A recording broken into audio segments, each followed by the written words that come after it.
গায়িকার পরিচয়ে সবার কাছে জনপ্রিয়তা অর্জন করলেও তিনি এখন সকলের কাছে অভিনেত্রী হিসেবেই মন জয় করছেন।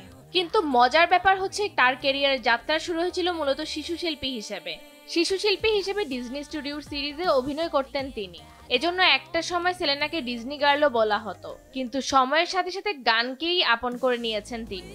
গায়িকা হিসেবে তার ক্যারিয়ার যে প্রায় শেষ সে কথা সেলিনা নিজেই জানিয়েছেন। 1992 সালের 22 জুলাই যুক্তরাষ্ট্রের টেক্সাসে সেলেনার যখন জন্ম হয় তার মায়ের বয়স তখন মাত্র 16 বছর।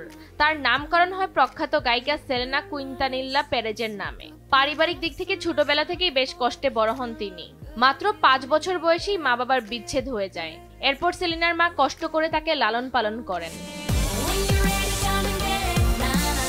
2013 সালে মুক্তি পায় সেলেনার প্রথম একক অ্যালবাম স্টারডান্স।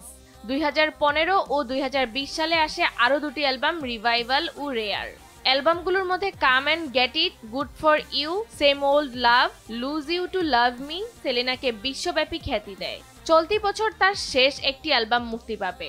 সে সম্পর্কে সম্প্রতি এক সাক্ষাৎকারে বলেন, মনে হয় আমার আর একটি মাত্র অ্যালবাম মুক্তি পাবে, এরপর সম্ভবত আমি অভিনয়কেই প্রাধান্য দিব।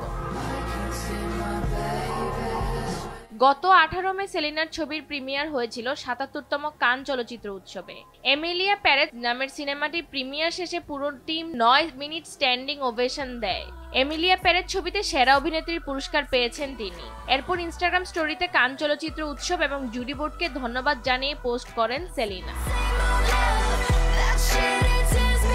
ফাতেমা তুজ জোহরা, দেশ টিভি।